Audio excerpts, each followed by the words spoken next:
Multi asset omni fund of fund அப்படின்னா என்ன, முதல்ல அதை தெரிஞ்சுப்போம். ஆம்னி அப்படின்னா இதுவுமே 3 டிஃப்ரெண்ட் அசட் கிளாஸு. 3மே வந்து ஆக்டிவ் ஃபண்டாகவும் இருக்கலாம், பாசிவ் இடிஎஃபாகவும் இருக்கலாம், ஆக்டிவ் இடிஎஃபாக கூட இருக்கலாம். இந்த 3துலேயும் ஸ்ப்ளிட் பண்ணி இன்வெஸ்ட்மெண்ட் பண்ணுவாங்க. In simple proposition. இந்த ப்ரொபோசிஷன் மாற்றவும் செய்யலாம், அப்படியே வச்சுருக்கலாம், depending on fund manager call. இதுதான் multi asset omni fund of fund. இதோட எக்ஸ்பென்ஸ் ரேஷியோ அரௌண்ட் 0.6-0.7% இருக்கலாம். ஸோ இதுவும் வந்து ஒரு வேரியண்ட்டுன்னு வச்சுக்கலாம். அடுத்தது பார்த்திங்கன்னா multi asset passive fund of fund. இதில் இவங்க முதலீடு பண்ணுற இடிஎஃப் எல்லாமே பாசிவ், டெட்டாக இருந்தாலும் சரி, ஆக்டிவ் ஃபண்ட் ஈக்விட்டி அதுவும் சரி, and as well as gold. இது எல்லாமே பார்த்திங்கன்னா ஒரு இடிஎஃப் வந்து ஒரு பாசிவ் ஃபண்டாக இருக்கும். மேஜர் இன்டர்வென்ஷன் ஃபண்ட் மேனேஜர் உள்ளே வந்து பார்க்குறதுக்கான வேலையே இருக்காது.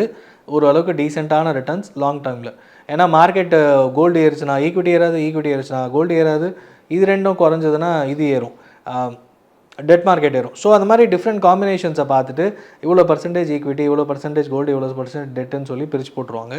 இதுதான் பாசிவ் ஃபண்ட் ஆஃப் ஃபண்ட்.